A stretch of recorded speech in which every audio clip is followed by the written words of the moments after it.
Hello, everyone. Welcome to the latest special edition Wolves Fancast. What a day to be a Wolves fan. Who saw it coming? Who didn't see it coming? Get your likes and comments and subscribe straight in right from the start. Today I've got with me Luke, Jordan, and Adam Price.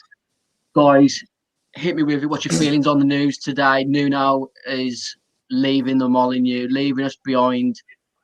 Not for pastures new yet. Maybe that's on the horizon. What's your thoughts? I'll come to you first, Luke. Do you know what? It's shocking. It's a shocking one. I mean, obviously, we've all had the conversation over the last couple of months. There's been lots of debate, especially on social media, about should Nuno stay, should Nuno go. But who would have expected it 2 days before? Well, is it 2 days before the last game of the season? I thought if a decision was going to be made, it would have been early into next season. I did think that we was going to give him the summer, give him another transfer window, see how we started next season, and then take it from there. So for it to happen today, it's shocking. It is shocking, and I think it's caused a right wave amongst the Wolves fans. I think we all like to think we're a bit in the know where it comes to Wolves. You're always looking at social media, seeing the likes of John Percy. You're looking for the likes of Tim Spears to finally release something beforehand. Don't think anyone had a whiff that it was actually going to happen today. What's your opinion on it, Jordan? I know you to and fro and whether you wanted him to be in the summer, but it's finally happened now. What's your feelings now? It actually has happened. Well, I said it after the Spurs pod that I kind of thought that I generally thought that there was this potential crossroads where I thought a mutual termination could happen. I didn't think it'd be announced how it's been announced, and I don't know. I'm really, I was sort of, again, we've had this conversation loads of times about the pendulum of where you are on it, and the last, the performance haven't been great, and I still wanted to give him I wanted Fosun to back him basically and give him. I thought he had enough in the bank to have another 10 games. I thought when he went, when he does leave, I didn't think it'd hurt as much as it does. Like now, it's almost like shit. He's actually gone. Well, he's going, isn't he? He's gone now, and it's almost like you're looking at it now, and I'm thinking there's no communication from the club down, so we don't actually know what Fosun are thinking, Jeff Shee's thinking. The manager's gone. Like, we've got half a squad. We've got so many question marks about the whole team now, and Nuno going just adds to all these questions that I think, honest to God, now it's gone from being a massive summer anyway with recruitment and everything to we could quite easily kick on. You see, people hire new managers and they go up another level. Like, it could happen. We could. The grass could be greener, but you see a lot of stuff where it just goes fucking south quick. And you know what? Next season, if you're looking at it now, if you're predicting where Wolves are going to come next season, I think we could generally finish anywhere between 4th and 20th because you just don't know, do you? Genuinely. So it's just mental. Yeah, like I say, I'm gutted. I'm actually genuinely gutted he's gone, but I do think that if it had carried on in the same vein it has done for another 10 games, I think his reputation would have been tarnished. Adam, I feel like you were sort of one of the long-standing members of the Fancast who were sort of Nuno in for the majority of last season. We sort of maybe petered out towards the end. What's your opinion of it today? How do you read into the mutual consent statement of the news? Do you know what I mean? There's always an element of shock to some degree when this sort of thing happens, but for me, I can't say I was surprised, to be honest. We've all heard the murmurings, of what's gone on. We all know how the season has gone. It just, for me, I'm not the only one that's noticed that pretty much the whole of this season, Nuno just at times seemed like almost like he wanted to be anywhere but here.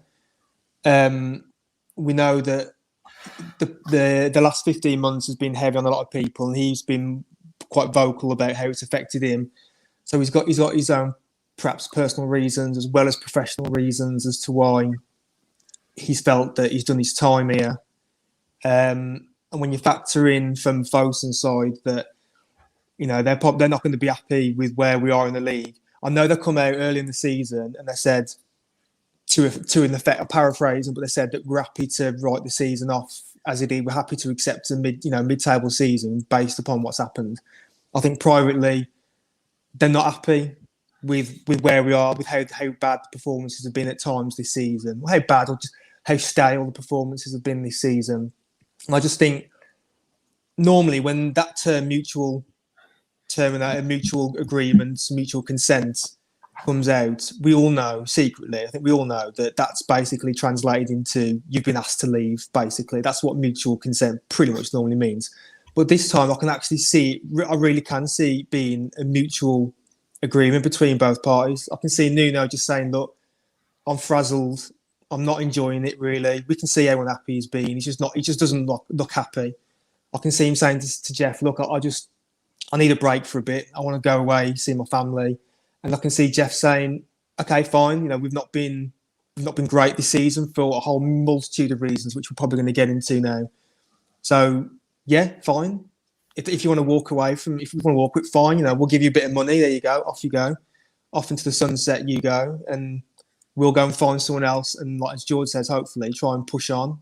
Although obviously what it raises now is a million more questions around what the players thinking, what's going to happen to the backroom staff, etc., etc.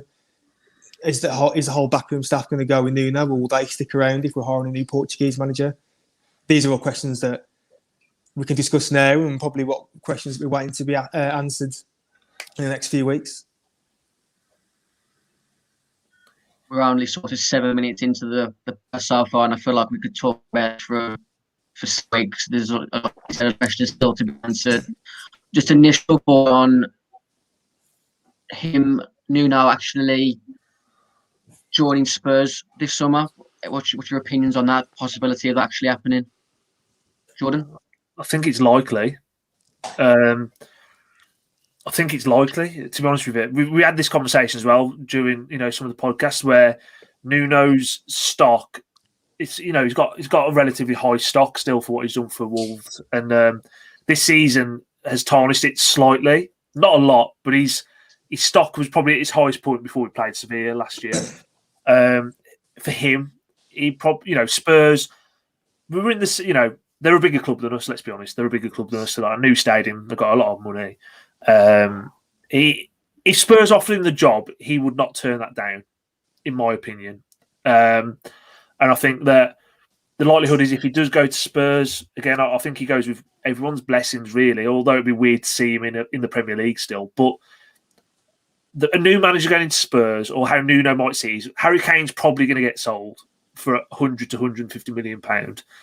He's going to have all that money there to just spend on his own squad. You know what I mean? I think that I wouldn't be surprised, and again, this is going to be really unpopular, but I put in our WhatsApp earlier. I wouldn't be surprised if Kane got sold for £150 million, and then Spurs come for Neves and Jimenez for like £100 million. I could just see it already, and like Mendes is involved with Spurs in some way as well. The money is just the Mendes money will carry on going around that little carousel. We'll get our commissions off it, and then we'll be able to go and spend the money ourselves. If what is led to believe is that we've got to sell to buy, I think it all just all the dots seem to join up for me. I think with the Spurs move, though, if he was to go to Spurs, and that says to me it's more so Nuno's choice than Fosun's. And I think that's what I want to know, who initiated the conversation first. Because somebody had to bring it up, didn't they, for us to be at this point now. So have Nuno gone to Fosun and said, look, I'm not really enjoying it. I'm not happy. For A, I don't think you're backing me, or B, I've been offered the Tottenham job, or I'm interested in the Tottenham job, or another job on the continent maybe, or C, is he homesick, because that's being talked about quite a lot, and has COVID made him realise, I'd rather be with my family than manage Wolverhampton Wanderers Football Club. And I think once we get to the bottom of that, then we'll know a hell of a lot more. But like you said, I think if he did take the Tottenham job, I think he goes with everyone's best wishes, because he's propelling himself in his career. I think from my point of view, I'll always have a lot of time for Nuno and what he's done for Wolves, because you can't deny the job that he's done. Absolutely fantastic. But things have felt a bit stale for probably about 12 months now, maybe even a little bit longer, where the football hasn't been great. I think it's the first time that fans have really questioned him as our manager. And I think it makes sense for him to go now, more so than imagine we started the season poorly next season. I think it just ruins and tarnishes his legacy. And then you're in that Arsenal Wenger situation then, aren't you? Because Wenger doesn't get enough respect on his name from Arsenal fans than he should. But with Nuno going now, I think there'll always be that level of respect on his name. Always. And that's important. If he was to hang on to the job, you'd have, like Arsenal had that Wenger in, Wenger out for years and years. And obviously we have the Nuno in, Nuno out clans, don't we, on Wolves Twitter. That'd just keep going forever, wouldn't it? Because you'd always have the ones who keep going back to say, look at what he's done for us, look at what he's done for us. Even though you can see he might not have been taking the club forward anymore, you've got those people who cling on to his previous achievements, even though it might not be in the best interest of the club anymore. I think for me, with the Tottenham job, I know it's been reported that he's not in contention, but I'm wondering whether they will be looking at Nuno anyway, to be honest, because I think, Tottenham, I think they'd have their sights set a bit higher than Nuno. I think they'd be looking at like established European managers who've been in the Champions League for a long time, rather than, I don't use the term gambling on Nuno, but rather than putting their stock in him to say, yeah, you took Wolves up from the Championship and you got 2 7th place finishes, great, but is that going to work for us? And as you said, he would potentially be going to a Spurs job who's just going to sell their star player, so he's got a rebuild job there. I don't know. For me, I don't really see it happening. I'm just looking at a face value at the minute where I just think as I said before, he just looks a bit frazzled, and he just wants to just step away from it for a bit. To be honest, I can't.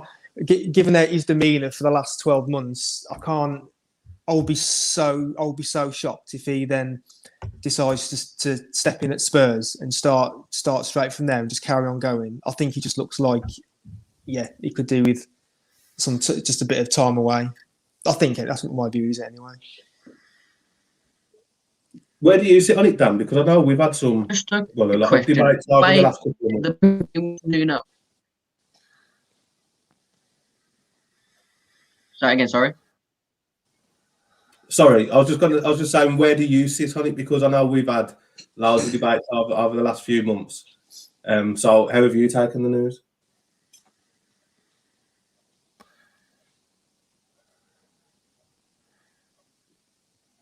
Yeah, I'm losing. If it's in regards to whether Nuno goes to Tottenham, I personally don't see it myself. I think I'll sort of reiterate what Price said. I think they'll be looking for a more established coach.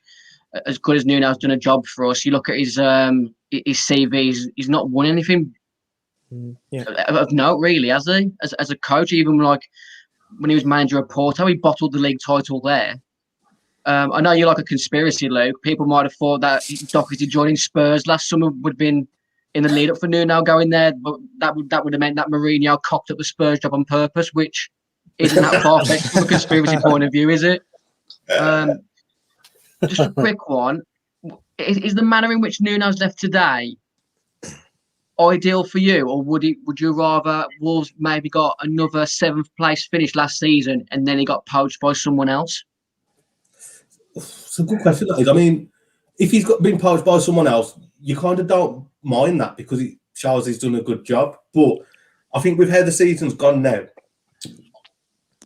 I think I'm glad that it's happened now, more so than, if it happened late August or something, or the beginning of October, and he got poached. Because, all right, we can get the Man U game out of the way. It's a dead rubber anyway, so we can use that as a bit of a send-off for Nuno. There'll be 4,500 fans there that can send him off, give him the send-off. Well, it's not even the send-off he deserves, because he deserves a full house, really, if we're being honest. And then we can start early as well. because Folsom should be looking for the next gaffer now, which obviously they am. But get the new gaffer in charge nice and early. Everyone, he can have the discussions with Folsom about what budget he's got, how he sees the squad, what sort of style of football he wants to bring in. He's going to have a full pre-season. So we'll be able to get his tactics in, get his ideas across to the players, have a good look at what players suit his style and what don't. So, and you know what? It kind of makes the summer a bit more exciting because if we're getting a new gaffer, Folsom have to back him. There's zero excuses now. Absolute zero. If they would have, say, this season, our net spend was around 10 or 15 million, you can't really argue it. But with a new manager, for me, they've got to. If we get, say, 100 million in on player sales this summer, Bolton have got to spend about 230. They've got to back this new manager now. The thing that my biggest concern at the moment is because of the mentality of the fan base at the moment, with it being sort of well on the negative side. If we don't appoint a manager that resembles a bit of excitement, he loses his first 3 or 4 games, and that toxicity that could really take us down next season. You know what Wolves fans are like. It happened after Mick McCarthy left. Yeah. That my biggest concern is you're hearing names like Bruno Lage. Who else has been mentioned, guys? Just give me some names. Paulo really anyone that's exciting, mate. Paulo Fonseca has been mentioned, hasn't he? Eddie Howe. What manager are you wanting this summer, lads? Just on the spot, just give me one quick name, Luke. See, I'd go for AVB, and I know a lot of people will laugh at that and say, "Oh no, he's shit." But I'd go for AVB. I think he's a man. He's bigger than Nuno, so automatically that's a step up for the club. So AVB, that's one name for me. I mean, I've got a couple of names right down here, but first one, AVB. Jordan, what about you? With obviously other names in the hat: Steven Gerrard, Frank Lampard. What do you think of them sort of names being linked to the club? I can't see it happening. I think they're going to stick to the tried and trusted, aren't they? I think it's probably going to be a Portuguese manager, and I've if you're asking me, I don't know a lot about this Lager or whether I don't know enough about him to say whether I think he'd be a good fit or not. I'd like that Conceição from Porto, like just for watching them in the Champions League and how they went to Juventus and played. That's the style of football we're screaming out for. Rafa, I think would be a very safe bet, and I think he's so underestimated as a manager. He's done a fantastic job with Newcastle. Obviously, Liverpool, he did a good job there. Chelsea fans didn't really give him much respect, but that's because of that Liverpool-Chelsea hatred. But I think he'd do a good job. And yeah, I think there's so many names you could look at and go, they could do a job. Like someone like Lampard, not really for me. The interesting one, and I know Luke's going to laugh and you lot are going to laugh because all this Liverpool shit that keeps coming out, bollocks. But I think Steven Gerrard would be quite an interesting name. I like Gerrard. You know what? I know the Scottish League is what it is, but Celtic had won 9 trophies in a row. He's gone there. He's upset the apple cart. They did well in Europe. We got to the quarterfinals in Europe.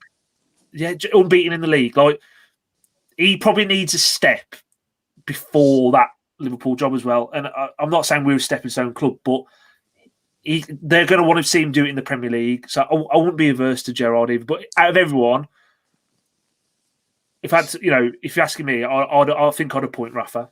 I'd give it Rafa, honestly.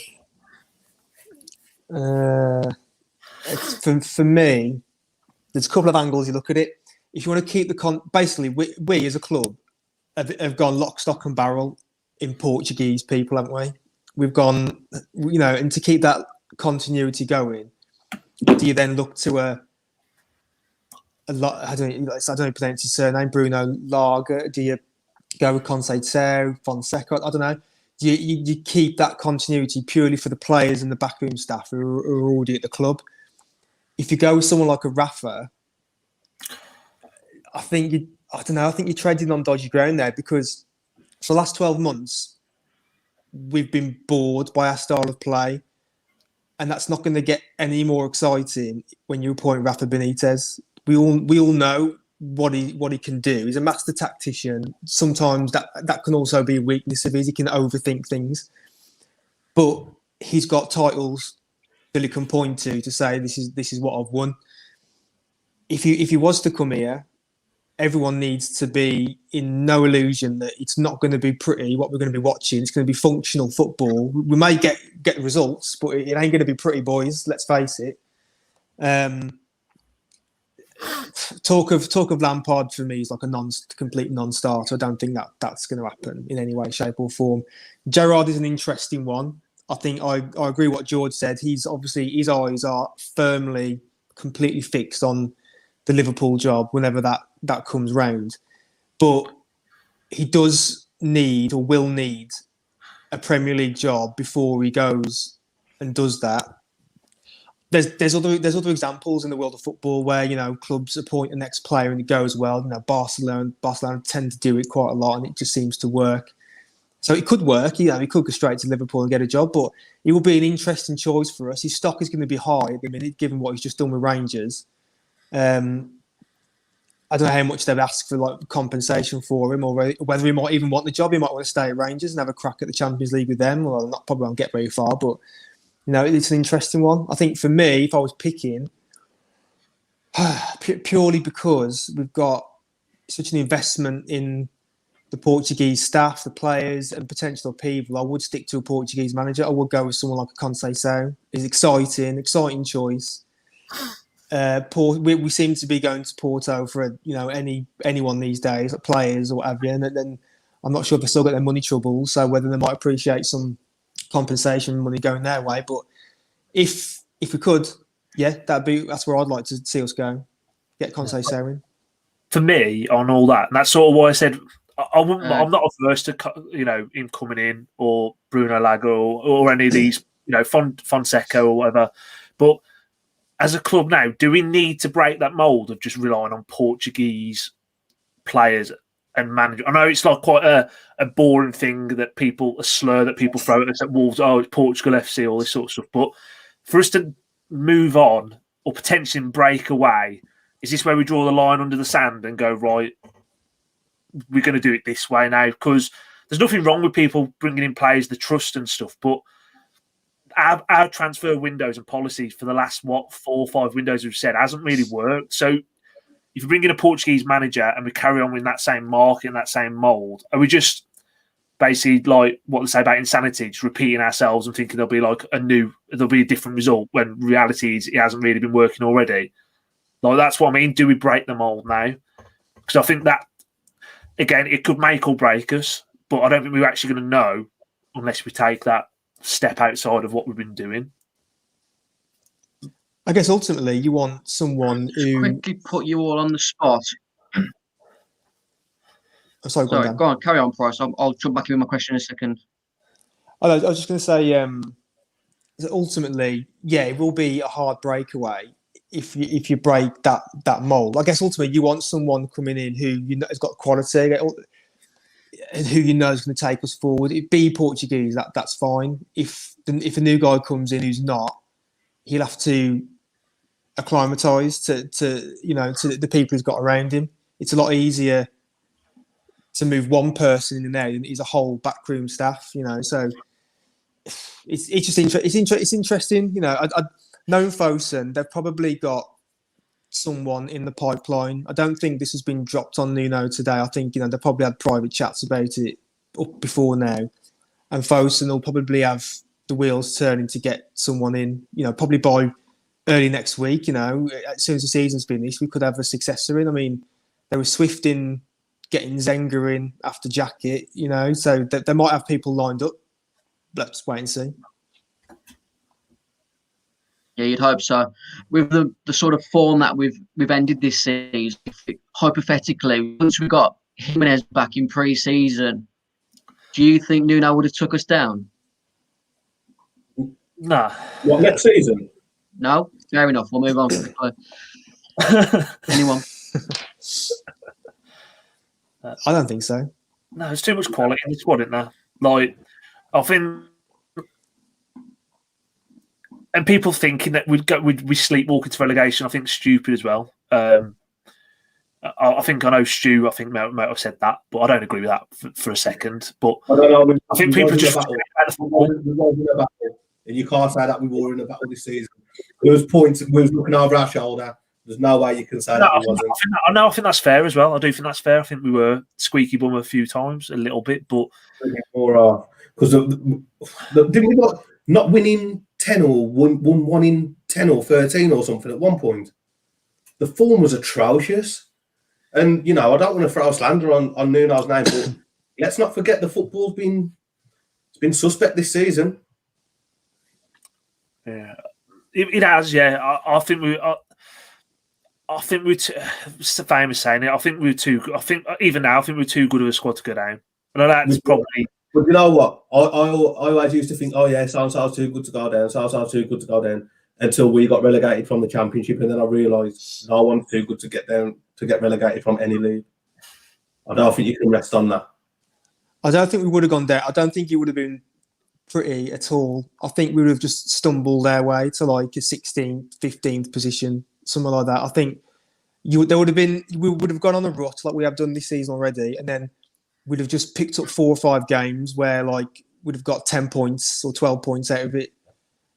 As we've seen this season, like Adama would have just dug us out of a hole at some point. It would have been pretty by any stretch, but I don't think we would have gone down. I can't say that. Not for me. We've just spoken whether the backroom staff will follow Nuno. If a new gaffer comes in, he'll more than likely want to keep his own staff. Where does that leave the likes of Connor Cody, which has sort of been the mainstay in Nuno's style of play since joining Wolves? He's gone. I don't see a new manager keeping him. I think any new manager that comes in, he's going to strengthen the defence straight away. And I can see Cody getting the bullet. I think, again, I don't want to put slander on Cody's name because of how good he's been for the club the last couple of years, well, the last 4, 5, 6 years. But I think Nuno helped him massively, especially with the formation that was tried and tested for so long. Nuno helped Cody massively. I suppose it all depends on what sort of formation a new manager's going to play. But if a new manager came in, like say IVB, you're thinking a 4-3-3 or a 4-2-3-1. Can't see Cody. I don't know. I don't think I couldn't see another manager having the trust in him that that Nuno had, and I think he would be one who would get the bullet. And I think we could see a bit of a shake-up this season as well. I think Moutinho might be moved on because of his age. There might be a few surprises this season that leave the club, but at the same time, it might be just what's needed. Because in my opinion, this season it's gone so stale that something needs to change. Just needs to be freshened up a little bit. I think talking Cody, he owes Nuno the last couple of his career, doesn't he? Because Nuno and the staff have made Cody. We all knew him as like a functional midfield player, stroke right back. He was a modern day Neil Emblem.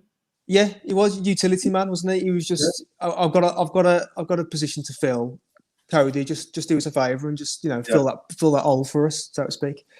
And then all of a sudden, he's like one pre-season later, he's turned into this like libero grande. He's a sweeper centre back. He's like spraying balls out, and now he's in the England squad. I think we as fans are always extra critical of our own players. So and Cody's bore a bit of a brunt of that this season. It just depends how what a new manager comes in, whether he thinks the same way. Has he been watching as closely as we have? Because on the outside, you see Connor Cody, you see how great he's got into the England squad. He's scored after a couple of caps. Everyone thinks he's like this sweeper who can play it from the back, sweeping passes. There's a lot of outside of the club, a lot of people don't see the weaknesses that we tend to see. But yeah, I'm not. It's such a weird summer ahead now because it's almost like now everyone's up for grabs. isn't it? In a way, no one's position is safe now, really, apart from a few obvious ones like your Jimenez and Neto's and everyone's for other reasons. It just appears now that everyone, you can make a case now for anyone leaving.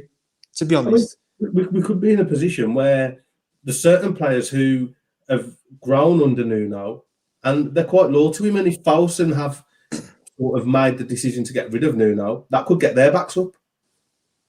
Yeah, And they could leave as well. We don't know, do we? There's still so many questions that need asking and answering.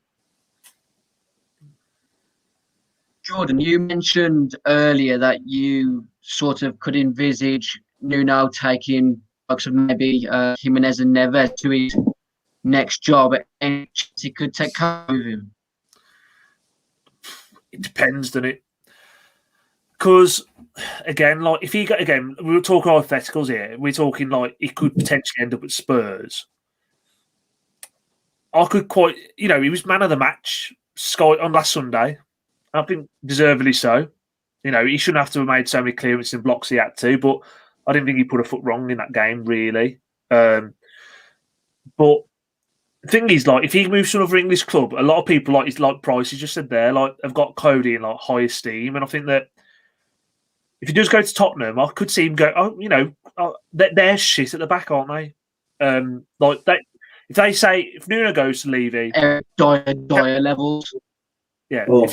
If Nuno went to Daniel Levy, I need 15 million quid for Conor Cody. You look at it, go England squad on the rise, leader in that. Southgate loves him. Like all this criteria, he'll just go, yeah, there you go, 15 million done. Like he just buy him. Obviously, if he goes wherever he might end up, obviously it's going to be a different scenario. I think that, like we've alluded to, though, I generally now. I thought this could happen with Nuno walking, but the way it's happened and now everything's just up in the air, like it feels like we haven't got any control. And genuinely, like you said, like I think any player could go. You don't know who's loyal to Nuno, who isn't. Like the big one for me is Adama Traore, and what you read about, Nuno's apparently been fighting to get Traore's new contract. I think Fosun have looked at Traore and gone, he's the one we're going to cash in this summer, and I think that might be part of the friction, as it were, behind the scenes that might end up coming out in the wash. It's just mental. Like genuinely, it's going to be exciting in terms of it's just all going to be new. There's going to be loads of signings. We're probably going to lose a lot, but we could be anything next season. Like we could be cannon fodder, but we could be, like I say, the grass could be greener. So with Palace, didn't you? Was it Ronald? Frank de Boer, wasn't it? They hired, or Ronald? One of them, wasn't it? Frank, yeah. And they lost the first 8 games of the season. Frank, yeah. I'm not wishing that or thinking, but that genuinely, I feel like that could happen to us. But at the same time, we could win our first 8 games. Like it's all hypothetical, but and they sacked him after the 4th one. Yeah, but I'm just genuinely on it. But he went in there with because I think he replaced. I can't remember who he replaced now. It might have been Warnock, hadn't it? But basically, it was like they want to play. Oh no, Pulis, wasn't it? He replaced Pulis, and they were like, "De Boer's going to come in. We're going to play this new style of football. Here's all his new players." It just went tits up, didn't it? Like, and that's what I pray doesn't happen here, because I genuinely think that the grass could be greener, and I see it so often. But I just pray we don't do a Palace. Pray it doesn't go that way. Is a new style of football mandatory under the new coach? I mean, what if you had like a better coach come in trying to play the same type of football that Nuno played, but he has a bit more credibility to bring in better players to play that formation? Would you be happy sticking with the sort of 3-4-3 counter-attacking style of play that we've got used to under Nuno, which got us into the Europa League? Yeah, Price? for me. Oh, sorry. I would say that's fine to keep the same way. I mean, there's always whenever a new coach comes in, there always seems to be like a tendency of I've got to make my stamp on this mark on this team by changing something. The only time that's really worked and that's not happened was when Ranieri went in at Leicester and didn't change a thing and won the league essentially because the team was set up already to succeed. Obviously we're not at that stage now. We've gone backwards a bit. So if a new guy comes in, I wouldn't be averse to him, uprooting everything and starting again. I think there's a nucleus there that can succeed. For me, I don't see the need for him to completely rip up everything and start again. Just work on the things that aren't particularly working for us as well. And obviously, I don't want to get bogged down with the mitigants of injuries hampering this season. But if all being well, if he gets like a strong squad next season, a healthy squad, or near as damn it, then I don't think. I don't know. I'm not sure massively if uprooting everything and starting again is going to be the way to go. For me, what's your opinions? For me, it's all about it's a result. Football's a results business. End of. Like, if you're pragmatic, there's nothing wrong with being pragmatic, which is why I'm sort of saying out that list because of I know him better. I think out of the lot, I think Rafa would be a good fit. I don't mind pragmatic football. It's all about results and winning football matches. If we have a pragmatic style and we win football games, the fans aren't going to care. We've been pragmatic under Nuno for 4 years. The problems and the chat and the negativities come when the results have dipped. And there's been reasons for that, obviously, like we said, but there's been nothing wrong with a pragmatic football up until, we was getting a quarter-final of Europa League and finishing 7th. Of course, I want to see us playing exciting football, but I'd much rather get 3 points. I know that's very cliche to say, but I think that's all that Foden will care about as well. Come and hit me with it, Luke. I can see you pondering the cogs and working. I can see it. No, you know what? Like with the new gaffer, whatever formation he plays, I'm not really that bothered. Just as long as we see football that's a bit more forward thinking than Nuno. I just always felt with Nuno, as great as he was, especially the last 12 or 14 months, he always played with the handbrake on. Like his philosophy seemed more like let's not lose more than let's try and win. And I think that can only get you so far for so long. I think imagine another 3 or 4 seasons of the handbrake being put on this team, and then you got to look at players like the two that stand out for me, Neves and Traore. How do they feel about playing this style of football, especially Traore? Because really, you just want to release him, don't you? And I'm sure he just wants to have a bit of a free rein himself.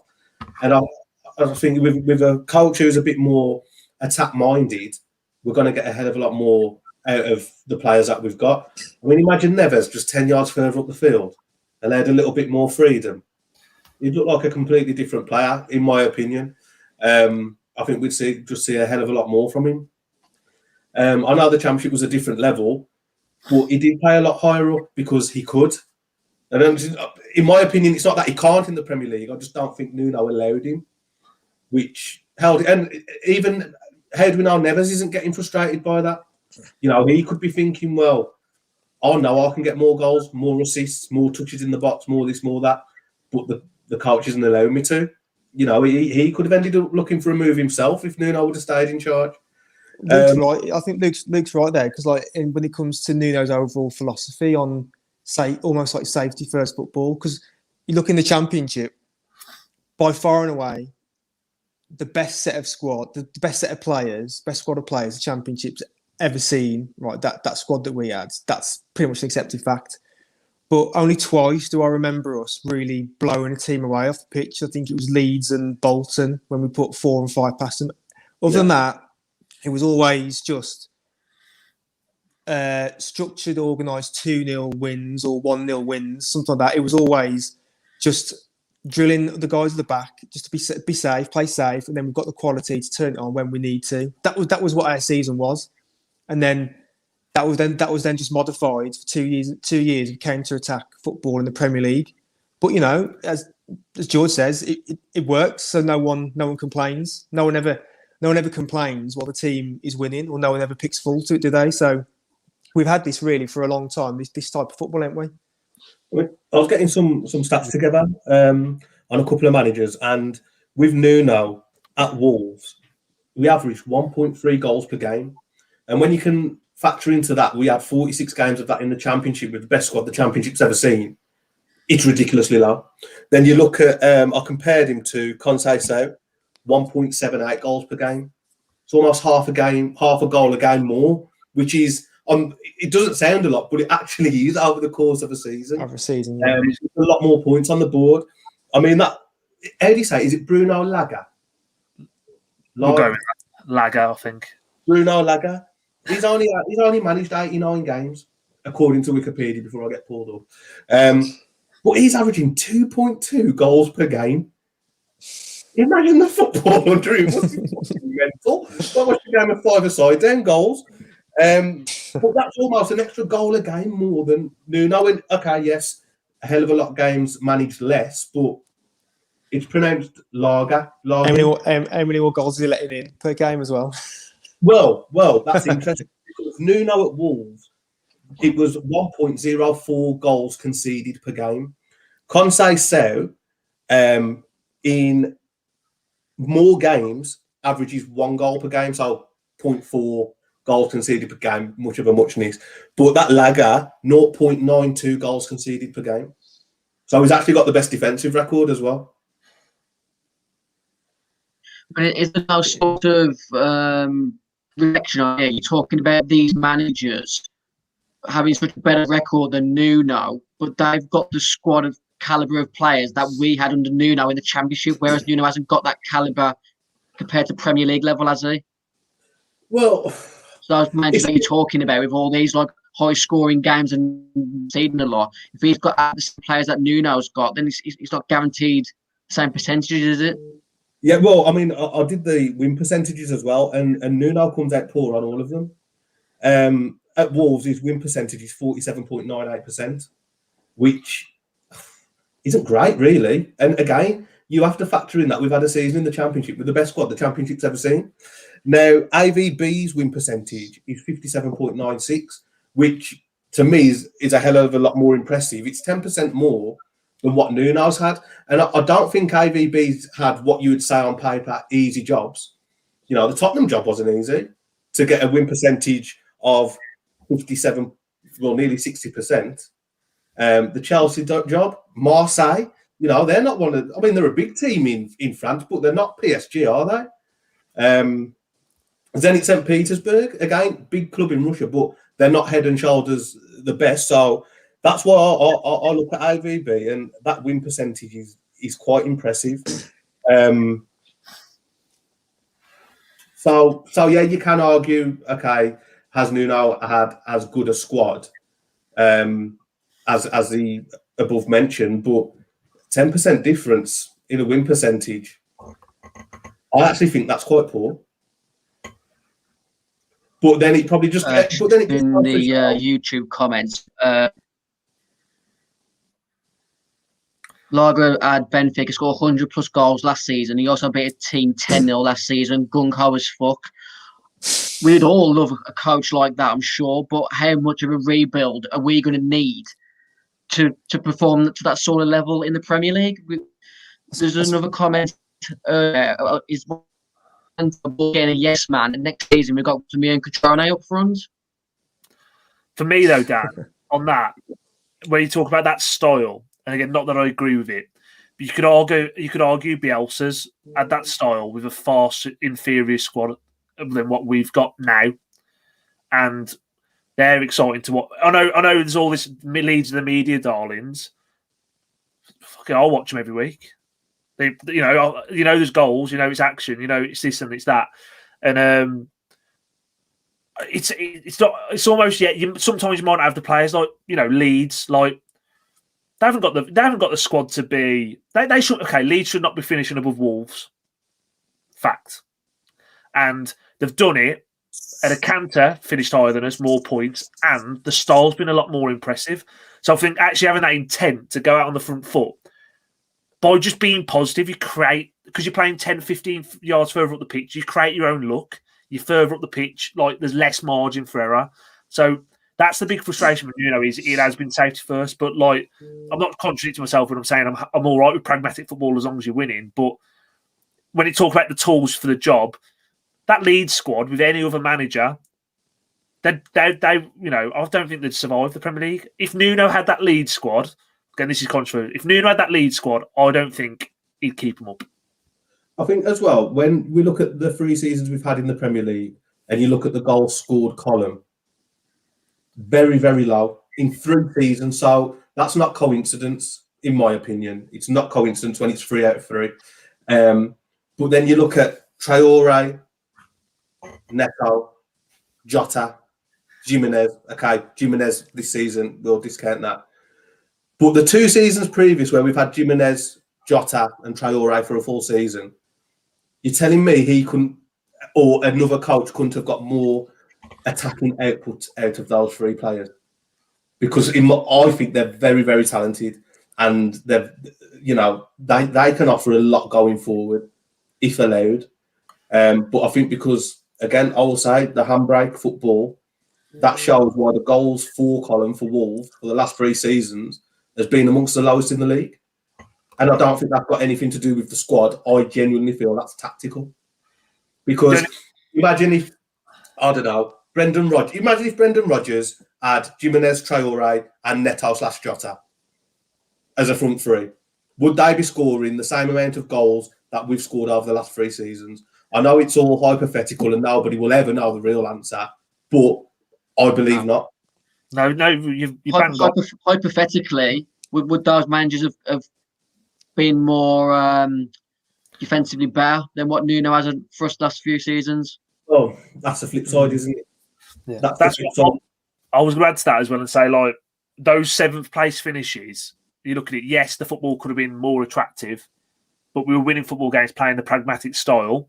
Fair enough, like I said, so it's a results business. I genuinely don't think that Nuno could have got any more out of the squad than us finishing 7th. I truly believe we bottled it last year with where we got to after 33 games. I generally thought we could have come 4th last year, and it didn't work out for whatever reason. Yeah. But I don't think... I think the Nuno's got the most out of this squad, and I don't think any other manager could get more out of this squad of players we've currently got, this current crop. But that's where Fosen need to put the money in the back pocket. And now whoever's coming in, the comments are saying, Nuno got told 5 days ago they want to go in a new direction. If Fosen want the club to go in a new direction, we've referenced it already. We need to spend big this summer because Everton have gone ahead of us now again. West Ham, Leeds, Villa. And these are massive clubs where, whether you like it or not, or whatever you think about Villa, and I know Luke don't think Leeds are a massive, massive club, but it's there is an attractive, or if not more attractive proposition than Wolverhampton Wanderers right now. And that's just the fact. So we need a big summer, massive summer. In regards to no other manager being able to get more out of this squad, I want to disagree on that because I think sometimes managers just naturally reach a ceiling. And I think Nuno has reached his ceiling. Could you imagine Nuno finishing 3rd, 4th, 5th consistently with a club like Spurs? I think it's the same with Mick McCarthy, as he did a fantastic job. But I'm still adamant, the moment the final whistle went against Doncaster at home, when we got promoted from the Championship, that's the last game of the season, he should have been given the bullet. And I know it's harsh and it would have been savage, but that's Mick McCarthy's ceiling. Top of the Championship, bottom 6 of the Prem, but more than likely bottom 3 of the Prem when he's managed in there. And that's no disrespect to Mick McCarthy and the job that he did, he just reached his ceiling as a manager. And I think that if a new manager came in, yes, we do need a couple of additions, but I don't think he needs to completely rip the squad up and start again. I mean, if he does, then he does, and we just have to go along with it. But if he didn't, and maybe got rid of 4 or 5 and brought in, say, 5 or 6, not major overhaul, I still think you've got a squad there that with correct coaching and a few tactical tweaks finishes in the top 6 or 7. Well, let's say between 5th and 8th, quite comfortably. Because you can't tell me pretty clear that I'll just jumping, Luke, I think absolutely savage sacking McCarthy for Doncaster there. You look back to those seasons under McCarthy. I think he finished 15th in his first season. Is that right? Something like that. Yeah, And then right, second season, he has to get the likes of Demba Ba and Johan Kabay, and Steve Morgan doesn't get him. I feel it's a similar situation there where our managers reach their ceiling and then don't get back to go again, and then they ultimately fail because they're not backed. Yeah, I think that's fair. Yeah, you could argue that equally as well. And even though I sit on the other side of the fence, I couldn't sit here and say, "Oh no, you're totally wrong," because quite equally that could have happened as well. I mean, I'd be very surprised. I mean, again, if Mick McCarthy managed, let's say, Newcastle, who was established in the Prem at that time, would he have done any better than, would he have got a club like Newcastle or Palace or Southampton top 10? Probably not. It comes back down to the same old argument again of, did Nuno hang himself by sticking so rigidly to his small squad mantra, or was he offered players by Fosun and he said no, or were Fosun looking for the wrong? Fosun weren't getting the players that Nuno wanted, because we can all agree that the last few windows have not progressed us as a team. When we're signing Marcel, who hasn't progressed us, when we're having to scramble about to get William Jose, who's offered absolutely nothing to the team whatsoever, absolutely fucking nothing at all. And for the last 2 years, any Wolves fan of any sort can see that in midfield we need more creativity in midfield. And then we go to Porto and get Vitinha, and he just doesn't play until the last couple of weeks of the season. So again, as George says, this might not come out in the wash until later on, but there's a disconnect. There's a disconnect there between what the manager wants and then what Fosun are willing to do. And I've just saw the comments pop up. I think saying that essentially it seems like it's veering towards if the comments are to be believed anyway, it seems like it's becoming less mutually agreed and more leaning towards a sacking by the sounds of it. But whether that's just Fosun being ruthless, they don't care that it's a pandemic or what. They just want to progress. But I think with the summer, again, we've got, as we've already said, it's just going to be. It could be a massive upheaval this summer, because we've got so many players who we see as not good enough, or already classed as your Deadwoods, your Marcels and what have you, and the Joses who are going to go back anyway. So this small squad mantra, I think, is going to be ripped up. But then for that to happen, how many players are we looking at coming in realistically? Not to improve quality and quantity. Look, I think an extra 3 on top of what leaves. So if 8 leave and we bring 11 in, I think it's massive swing, isn't it? Though only 2 might leave, and then we bring 5 in. It could all come down to being as simple as, with all this. Obviously, we've come on here live. We're doing it 50 odd minutes. There's more comments coming out now with Nash and all that we can see coming through. It could quite easily be, or could quite simply be, as simple as Fosun do not trust Nuno with their budget anymore. It could be as simple as that, and we don't know who's got the overall say on transfers or not. But it could just be right. And again, all hypothetical. Nuno's had the say on every sign we've had. Apparently, what you're led to believe, he's turned down people like Danny Olmo and Orisic, who's at Zagreb, and then he wanted to sign Podence. You can see now it's not. Well, you just have to look at the trajectories of the careers. Could be true, could not be true. If they're the guys that if Nuno has got the final say, Fosun might just be saying, "You haven't spent our money well enough." And that it could just be as simple as that. And it just seems like now, with the position where we are, maybe it's an easy cop-out for Fosun to go, let's shake hands and you go your separate ways now. But ultimately, it could come down to they just don't trust Nuno with that budget anymore. Have you seen that comment that's just come through? Yeah. That's how interesting that is. What's that? Have you seen that comment that's just come through? Yeah, That's how interesting that is. What's that? That's interesting that is. Months of friction. Folsom initiated Nuno's exit from Wolves after months of friction behind the scenes. John Percy, Telegraph, take it with a pinch of salt. I think John Percy's usually on the money, though, to be fair. Yeah, it's usually gospel if it comes from him. Yeah. You look at all the problems that we've had this season with, Nuno's been vocal in the media, hasn't he? The amount of injuries that we had, missing fans, not being able to get that vitamin D break that the Wolves under Nuno love doing in the mid-season. His manner during the defeat at home to Albion, where we're all flipping ready to blow up the city, and he's just sat on his arse sulking. There's definitely something been going on behind the scenes, hasn't that? His desire for me to have a small squad is what's cost him ultimately. But for me, his desire to have a small squad, Falson should have backed him with quality in a small squad, not just a decent 11 or 12 and relying on kids. So still, the finger's going to be pointed at Post and Falson to a degree. What's your sort of feelings towards Falson at the moment, guys? I think they need to fucking pull the finger out their arse and start communicating a little bit more. I think the way it's going, Jeff could be the new manager. He's doing everything else. Yeah. Never know. For me, it's just when everything was going well, and again, it could just be all coincidence. When everything was going well, you obviously had Laurie Dalrymple, who was in the Hogshead buying pinch. Jeff was buying the drinks. It was all this, all that. At least once every quarter, Jeff Shee would come out, Wolves TV, do a press conference. Yeah, this is the plans. This is that. We're still on the right path. We're doing this, doing that.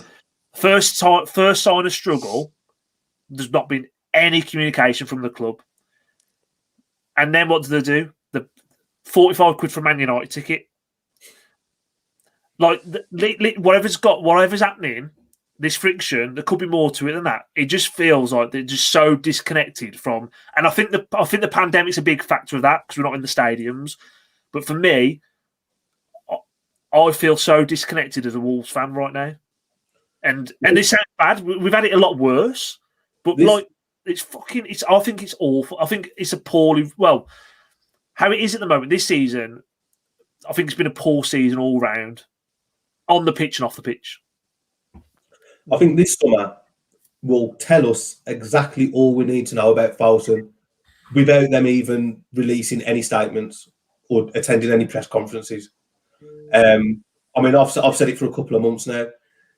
They said whatever about wanting to emulate Man City and be this, that, and the other, European football on a consistent basis. On one hand, you can't knock what they've done because they have transformed the club in a positive way. But then at the same time, with the noise that was coming out of Falson and Jeff Shee and whoever else when they first took over, I still think that they haven't done as much as they could have. Like net spend of £2 or £3 million last summer. Piss take. But I think this summer would have pointed us in the direction of where Falson are going to take us as a club anyway, with what we would have seen in the transfer market. I think with Nuno going, it shows us even more now exactly what they're about. Because not only have they got to get the playing staff right, they've got to get the coaching staff right as well. Yeah, and there's all that stuff as well in with China about overseas investment, where they've basically got to invest so much within their own economy before they can spend their assets like worldwide and stuff. So that could be a massive factor as well. That whether you're thinking Fosun are doing it on the cheap, it could just be political. Like it could just be and they lo and behold, they actually might want to sell the club if they could now, because if these restrictions in China are as strict as what you believe them to be, they might have their hands tied behind the back. But you bang on this summer, like for me, Jeff Shee needs to come out, or whoever, someone from Fosun needs to come out. These are our objectives now. I don't mind if the goalpost shift. If they say, look, pandemic, we can't invest as much money overseas as we thought we could originally because of the Chinese government. We just want to solidify in the Premier League for the next 3 seasons. If we come between 8th and 15th for the next 3 seasons, yeah, it could get a bit boring, a bit stale. Like we almost become like the Charlton of the 90s and the early 2000s. But if they come out and say, look, this is our financial situation, we can't do that anymore. We want to solidify, and our ambition is to do that. There just needs a bit of communication, because we're all thinking well, shit, we're regressing. 2 seventh place finishes, FA Cup semi-final, Europa League quarter-final. This season has been far from that, and we've not looked like a top 10 club for me for most of the season. So you need to come out and address it. Changed. Inter's owners of their Chinese, I think they've come out and said that they're struggling with the financial side as well. So I think it could be something around that. But you talk about communication. I just saw a message there come through. As we are live as well. The backroom staff are all going with Nuno.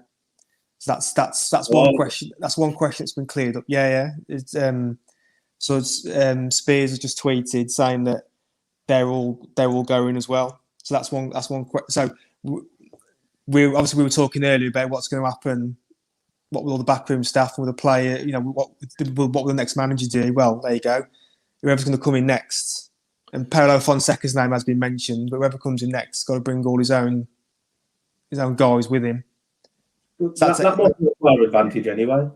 Yeah, it does need a fresh start, doesn't it? I think. But now you just mentioned there about Spears as well. This shows you as well about, and I'm not, he's had a lot of sick on Twitter, and I'm just saying in general, like, I think he tweeted about what Wolves need to do next season, and about 45 minutes later, Nuno's gone. Like it's just a bit. That's what I mean. The disconnect from even like the journos can't get in a bit of insight in the club. And don't get me wrong, it shouldn't be like footballers' wise where they're like writing every little thing that goes on. But that's what I mean. That's the most frustrating thing for me is I feel disconnected as a Wolverhampton Wanderers fan right now, and whether they care or not. Who care? They probably don't care really about me, but I'm sure a lot of fans feel the same way as me. You've got to address that as much as you've got to address the on-field stuff. Please address the off-field stuff because we just want honesty and we want transparency. And that's the truth. Right, let's just have one quick segment before we go for our designated podcast network break. Under the Nuno, what is the most hurtful moment under Nuno's tenure for you as a Wolves fan? Because there's quite a few that you can pick out, but what's the one that hurt you the most? I'll come to you, Jordan, first. I said. Oh, right. The obvious one's the FA Cup semi-final. I knew it. He copied my fucking answer now, are you? No. It's just, I think I'll never say I never forgive him for it. He bottled that game. Whether you love him or not, he bottled it. Wrong substitutions.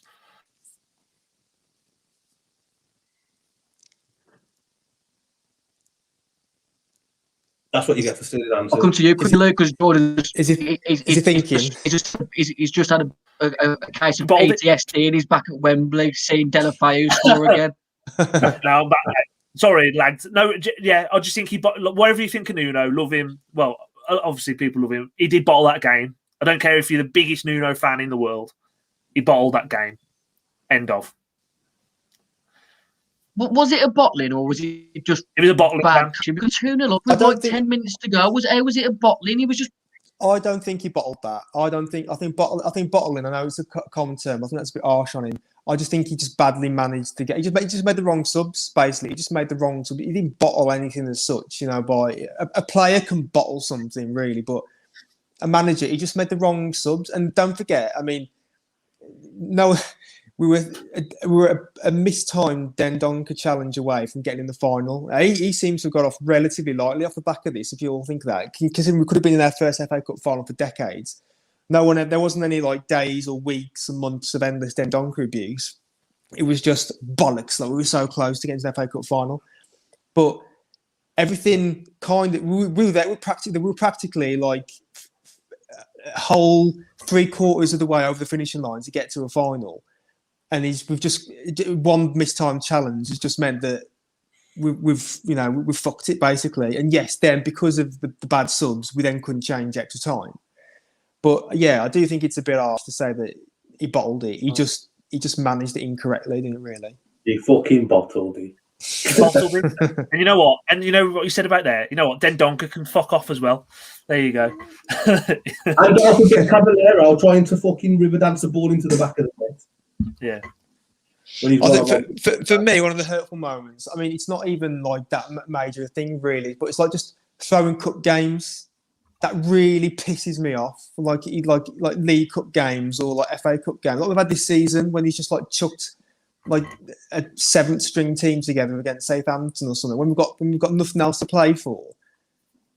What are you doing? Like these things, it just really narks me because I love a cup run. I bloody love a cup run. I do, but when I just see him just chucking cup games for nothing, it really pisses me off. And we seem to do all the time, like League Cups and everything. A lot of the big teams don't really take much notice of it, and we only win a handful of games, and you got a Wembley final to go to. I just wish that like for once a manager would like take like the league, like take the cup seriously, and that's why yes, the FA Cup semi-final does it because we actually got far in it, and we could have gone even further. But look for me, looking past the obvious of like Wembley and Albion games, or whatever, I just think chucking cup games for me is just really something really pisses me off about it. Yeah, for me, I think the FA Cup semi-final's gonna live long in the hatred of many Wolves fans. Give me a different example, Luke, for just to annoy some other people. Let's get angry before we bring some enjoyment back to the podcast. For me, it was his body language against Albion at home this season.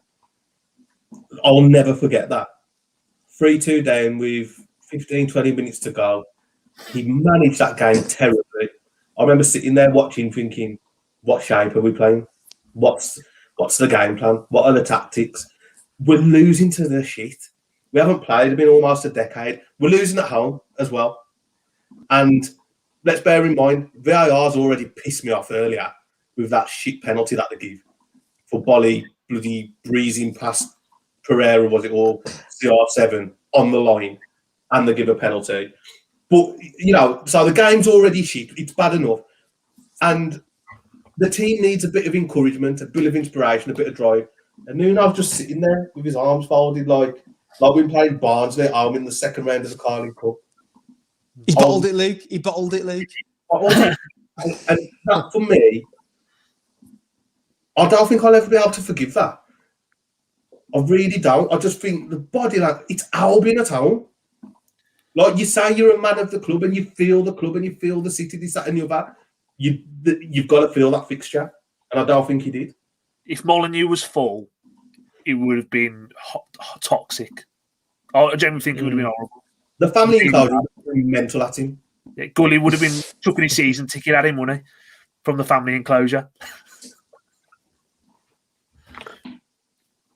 He's just put a good one in the comment section. The manner of our defeat at Chelsea away last game of the season. Oh, yeah. Oh, yeah. Yeah. Do you know, we only needed a point, didn't we? And we was guaranteed Europe. And I know Stamford Bridge is a hard place to go. We did lay a glove on them. There was so much on the line for us there that game, wasn't there? So much we could have reaped, and if we'd have turned up. But we were like, nothing. The first goal couldn't have been a goal anyway because it was never foul on Mason Mount, and we've been done there again by the refs and VAR and whatever else. But to not even go there and lay a glove on them, and after the positive result we got the season before as well, when we only lost it in the 94th minute to a Hazard thunder cunt from outside the box, didn't we? Yeah. So, and at that point, we didn't fear those sort of clubs then, did we? Like Chelsea away, you always thought, you know what, we could get something today. Whereas obviously, before, under McCarthy and Dave Jones, you get to Chelsea away, you just want to keep it underneath. You just want to keep the goal difference down, don't you? Yeah. But under Nuno, and again, credit to him, this is what we have to respect him for. He did give us that belief that we can go to Chelsea, we can go to Arsenal, we can go to Tottenham, and we can get a result. But with so much on the line, and like I said, we'd never even laid a glove on him. Yeah. I'm just going to add my 2 pence before we go to the break. One of the things that sort of hurts the most is pretty much Wolves after Project Restart. We just never seem to really get going again. Like that seemed to be the point where the handbrake was fully cemented into the drive shaft or whatever mechanics say. I don't know nothing about cars. I like my thing. But the two defeats away to the defeat away at Sheffield United and then the draw away at Burnley. Did we draw to Burnley lose in the end? Drew, didn't we? No, we Drew. drew. Yeah, didn't we? Yeah. like penalty, worry. Yeah, we drew Yeah. to Burnley, and, Look- we chucked it Yeah, against you look at Arsenal. those two games. We were 0-0. Yeah, that Arsenal game was so pivotal that we were looking at. That seemed to be like a standard 3 points that was coming our way. How well we played against them previously, and ever since we went into lockdown and come back, we just ain't been the same Wolves under Nuno. And yeah, that's one of the biggest frustrations that we've had, because who knows what would have happened if we could have took fans to Olympiacos and Sevilla in that knockout stage. We had momentum, didn't we? So that'll be something that will always be difficult to look back at. We'll go for a quick break and then we'll come back, discuss some happy times with Nuno and preview the Man United game right after this. Right, welcome back. Thanks to our sponsors, the Sports Shop Kings Winford and Pixel Yeti Media. Guys, let's get for a few minutes. Spent over an hour being negative and worrying, and the Star Wars phase. Fear leads to anger leads to hate, and all that bollocks. Let's share some happy memories under the Nuno tenure. He took over 4 years ago in Austria. Started off with a 1-0 win against Werder Bremen. And then the rest is history. What's your favourite memories looking back quickly? I'll come to you first, Luke. Cardiff away. And do you know that passion he showed at the final whistle? That Nuno's not with us anymore. He seems like a different man. He feels like we haven't had that Nuno for quite a while now. And who did we play when he got booked for running down the line? Was it Leicester at home? The Leicester 4-3 game. Yeah. You know what I mean? Like, that ain't the Nuno we've got anymore. So you just mentioned that, look at the Cardiff game, look at the exuberance that he had when he went running on the pitch, the enjoyment of the win away at Middlesbrough. Yeah. And you look at him the last year, he looks his age, 10 years. Yeah, he does. He does look like his age. And I know management does age managers, and they do. You look at a manager, like we'll look at Lampard, not Lampard, he ain't got a job, has he? Look at Gerrard in about 3 years' time and think, fucking hell, God, he looks old now. But yeah, when it's had 3 years, a Wolves fan slating him every week because we are winning the Premier League every year. But that passion, and at that time, it really felt like, all that one pack. We actually did feel like one pack then. Siege mentality. That's what it was. He built siege mentality. Yeah. It's gone. And just seeing his passion on the sideline. And, that's just two examples. We could probably name 20 examples of where he's really sort of erupted in passion on the sideline. Couldn't tell you the last time he looked like that. He looked, and with all due respect, I'm not trying to slander him or slag him off, but I feel like this season he looks like he can't be arsed. Yeah, it's just gone. That's what I said before. It just looks like he's not having fun anymore. He's just gone for it. I think for me, that highlight, there's like numerous highlights you could pick from, like Championship, the Bristol game, the Cardiff game, the Middlesbrough game. They're all ones where he's shown passion. How much did we love Nuno at Bristol City away when he's gone up into the director's box? He's pissing off all the Bristol City director's boxes right in the faces. Jeff's having to like march him out back into the box. Fantastic. We love that. Fantastic. Same for Middlesbrough. He's on the pitch after the game. Cardiff, we all know about that. Yeah, as you said, Luke, Leicester 4-3 is. He's down. He's he's sprinting past the subs, just as quick as Adama. He's past them, and he's jumping like mosh pitting and on top of Ryan Bennett and everyone else. Fantastic. For me, the best game I've ever had with Nuno, and it pretty much brought a tear to my afterwards, was the Man City game, 3-2 at home. Purely because that was just everything we love about Wolves and football. In 90 minutes. That was. Yeah. That was, for us personally, we've been wronged, with the VAR and all that. We won't get into it, but we've been wronged by that. And that made the game for the crowd. We were with the players. Every single person in that crowd wanted to be on that pitch with the players. you could see Nuno was animated all match long, and then to come back and win it, and Nuno's doing his usual to the save bank after the game. I was emotional just how that game panned out, and that's just the one thing. If ever I catch like the highlights of it on like a Twitter feed or it's on Sky or something, I will sit and I will watch that game again fully again, just because that game that like we got through Nuno was just fantastic. I just hold that game as such like best moments in my footballing life ever. It was fantastic. Beating Liverpool in the FA Cup, Jordan, or such class you are, mate. Now, for me, Man United in the cup. Man United in the cup for me. I've never known an atmosphere like it. Like they'd like when we played Man United. Again, we didn't fear anyone. We were in that, but that's when Ollie just gone in. He's gone on that run, and the thing that resonates with me that whole game is, we know what United are like as away fans. I think they're like probably the best away fans in the country. They're all singing Ollie's at the wheel for like 65 minutes all game, and it was just the atmosphere was just electric. And then the one thing that'll never leave me till the day I die was Jota scoring, and like I've never heard a sound like it. It's like almost like cats fight. It was like squeal, high pitched. It was nuts. I was in the Steve Upper and I almost ended up in the Man United fans down the bottom. Everyone just like crescendo down. It was hugging people. Like it was just that moment. And this is what I mean, where I think it's okay to think that, where people say they want Nuno out, I think it's okay to say I want Nuno out. And I know there's a lot of people that are attacking people. I've seen some comments say, I hate it. Oh, look what all the Nuno out has wanted. You've got what you wish for. Like, there's nothing wrong with accepting something was great and wanting to be better or wanting something different. Again, I didn't want Nuno to go, but when people have been like so staunch Nuno out, I think you've got to remember these good times. And I know a lot of people do, and I'm not pointing that out that you're being bratish by saying you want him out. I think it's absolutely fair. But what I hate the most is careful what you wish for. Look what you lot have done. You really think that Jeff Shee gives a shit what Stu said on the podcast 3 weeks ago? You don't listen to the podcast. I don't. No one listens to the podcast. That's why. We're massive, Luke. What are you on about? Huge. No one listens. If Andre Booty was still here, he'd listen. I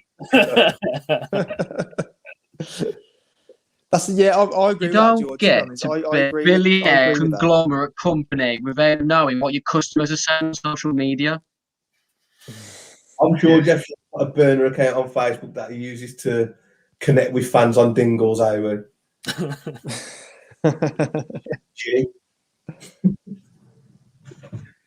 Jeff Shee's burner account is Kev Wolf. There's been many amazing moments under Nuno, and that's why a part of me is glad that it's ended now and in this way. So we will always look back on the good moments, because imagine if we would have started poorly next season. The Nuno in Nuno out civil war was bad enough this season. Imagine how bad it would have been next season. And then I just think it would have tarnished his legacy. But I think with the way it's ended, like it's positive from both parties, from the fans, and hopefully when Nuno looks back on Wolves, he looks back on it in fondness. I just think it is what it is now. It's happened. There's no point sitting on Twitter or Facebook arguing with fucking Dave from Dudley and Colin from Castlecroft. Or Nuno Barry from Bradmore. What's the point now? It's happened. And my concern is that we get a new gaffer and people are so blinded by their love for Nuno, they won't accept him. Yeah. But whoever the gaffer is next season, whether it's IVB and you're buzzing, or it's Eddie Howe and you're pissed off or underwhelmed, you've just got to back him, keep it zipped, and just watch what Folsom do, because that's the telling thing, that is. Yeah, that's a big thing for me as well. We need to get back into where we just spoke about the good times with Nuno. that siege mentality, the one pack thing. I know as cool as it sounds. Like whoever comes in, back them. Nuno's gone. That ain't changing. Whoever comes in, some people are going to be happy. Some people are going to be pissed off because everyone's going to be like, "Oh, why didn't we hire?" I know there was like a big call for like Jesse Marsh, he's gone to Leipzig now.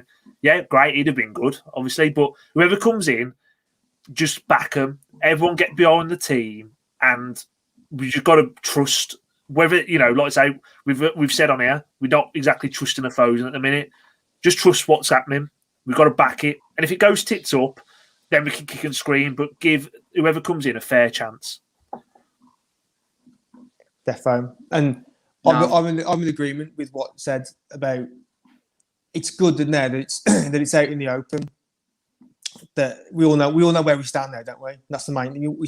They've been in a way, a weird way, a bit transparent. We know where we stand now. That they've already said he's going. You don't, and as Luke said, you don't want him to stick. If it's not working behind the scenes, no point sticking around, eating into your own legacy. Then, just if this is what's going to be, fine. We've all agreed now, mutually agreed. We're parting our ways, and in a weird way, it's good actually that he's not. If the report's true, it's good that he's not going straight into a new job because you know that if he walked into a new job straight away, all the Nuno lovers will be straight on that straight away. Oh look, he's gone to so and so, and they'll be fixated on that team for a bit to see how Nuno's getting on. If he's having a break, brilliant, fine. Hey, it might stop everyone being fixated with Jota, myself included, because I hate seeing him score. I do.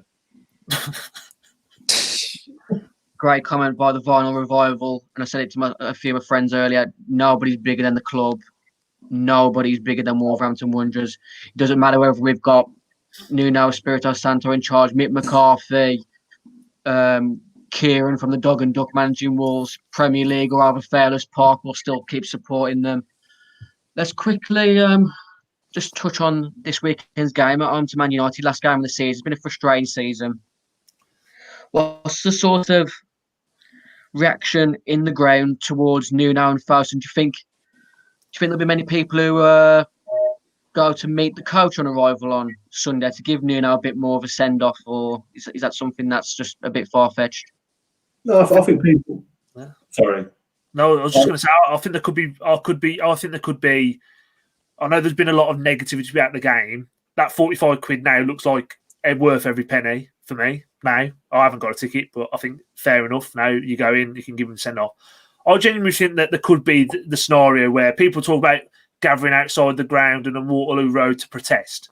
That should be happening to celebrate him. You know what I mean? Like I could, what I mean. Like there should be more than 4,500 outside that stadium on Sunday, and it's a shame that it's not a full house. But wherever you are with Nuno, in terms of again that spectrum, like even if you wanted him gone, I think there's a respect there, and he deserves the world for me still. So I think he should get the best send off possible. I'm just gutted that he's not doing it in front of 30,000. Yeah, I agree. I think the reception he'll get will be as loud as 4,500 fans can make it. I think he'll have a unanimously good send off. There might be like the odd couple of hundred who haven't got a ticket and might make a special trip down there to, like say, to welcome him into when the coaches turn up. Yeah, it's a shame. And as with other managers that are leaving, like Hodgson and everything, they're not going to get the send off they probably should have had. But we are where we are with that, and it's a shame that the best manager that we've had for a while in Nuno, he's going to be just clapped off by a smattering of people at the end of a game. But sadly, that's all it will be. But these 4,500 people that will be there, they're the ones who get to see him off, get him a good send off, and I'm sure we'll get one. This is why I think it's a good move and positive for both parties. It's much better to go out this way than by being sacked or doing the dirty and taking another job whilst doing an half decent job here, because I hope the Waterloo Road is packed, and I hope we do show him how much we appreciate everything that he's done for us, because I would probably say I lean more towards Nuno out at stages this season. I was happy to give him the first 7 games of next season, but if you asked me, I probably would have said Nuno out. But that still doesn't take away from the joy that he's given me over the last 4 or 5 seasons as a Wolves fan. And he's taken this club to a new level. So we should never, ever forget that. But it's time to move on. It's just time to go our separate ways. At least it's a mutual split. And no one's going to be arguing over who gets custody of the kids. I don't know. There's plenty of kids on Twitter who'd like to get in more mentions tonight, as usual. What's your sort of feelings on the game Sunday? Is it a game that the players need to step up now to give him the setup they need? We need to put a win in for him on Sunday. Imagine if they played this free-flowing attacking football now. Everything that Nuno told him from the sideline. He just comes out and sort of rips up the game plan. Fuck this. This is what we can do. That would be well, would it be amazing if Marcel gets 90 minutes in? It would be nice if the players, well, you'd like to think the players would put 100% in anyway. But with it being Nuno's last game, let's try and send him off on a. What better way to leave than fucking beating Man United? And there's one thing that I did see, again, on Wikipedia, so don't shoot me down if it's wrong. It will be his 199th game in charge of Wolves. The OCD in me is going mad. To finish on 199. It is a shame. I could be wrong, but that's what I saw on Wikipedia. He's on 198. So Manu will be his 199th game in charge. I won't be happy with that. I'd negotiate a 1-game contract with Jeff next season. Yeah. Give me a League Cup second, mate. Can't he come and manage us still on next Monday? But if he wouldn't have bottled the FA Cup semi-final or the cup game against Southampton or the cup game against Villa last season, he might have got to 200. I think the game on Sunday, to be fair, before all this happened, before all of this news come out, it was going to be a bit of a nothing game. I know it's Man United, but it's going to be Man United in name.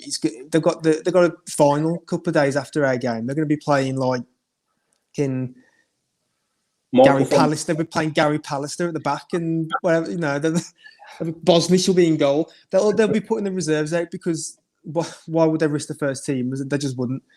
So I mean, it's added a bit of flavour now to what would have probably been a bit of a stale game, if I'm honest, and that would have been in keeping with the season anyway. Let's face it. So it should just be like a bit of a celebration of Nuno. It'd probably be a bit like us to like turn up and swap their reserves aside 3-0 with like Fabio Silva getting the hat trick, and then he goes off to summer to get buff, as Luke says, over the summer. Listen, right, you all laughed at me when I said about 3 months ago he's going to, in pre-season, get a sleeve tattoo, get on the weights, and he's going to come back wham as fuck, and he's going to get a sleeve. Wham as fuck. Right. What picture did I put in today? Has he got a sleeve or has he not? He's halfway there, Luke. He's halfway there. There's stage 1 of the process. When they all report to pre-season training next season, when will they come back? Like mid-July? He'll look like Mr. Universe. And he's been to Jimmy Trim's. He's a good player, let me tell you. Didn't you say Ty was going to sort him out down Paragon? Yeah, you've got to go down Paragon with Ty. Leg day, chest day, every day. I'm telling you, you wait and see. I can't wait. Right, I'm going to put it on you. Get your crystal balls out. 12 months from now, when we're roughly doing the end of season review podcast for next season, where are we? In the Champions League. Or is Jordan just put a bit of a screw face on, so I'm going to come to him first. It's what I said at the start, innit? I think generally it could go one or two ways. I don't think it's going to be indifferent. I think it's going to be fun. Either going to be fun for us because we're going to fucking piss the league and get back up in the European spots, or it's going to be funny for everyone else because we're fucking languishing. Like it could be one of two. I'll be positive. I'll say we'll be 6th position with Rafa at the wheel. Rafa's at the wheel. I reckon Well, some random positivity in me. It just says that I think we're gonna be all right. I think we're back in a comfortable home of 7th position this time next year with Miss Senor A. Another from Portugal in charge of the team. And I don't know, something just says to me that we're going to go balls deep in the summer. So I reckon we'll be all right. Blind positivity, folks. Fucking blind positivity. That's what I'm telling you. Next slide, please. I think we're going to be just fine. I really do. I hope we get IVB or Conte. That's top of my wish list. And I think I can see us finishing 7th, 8th, but playing good football along the way.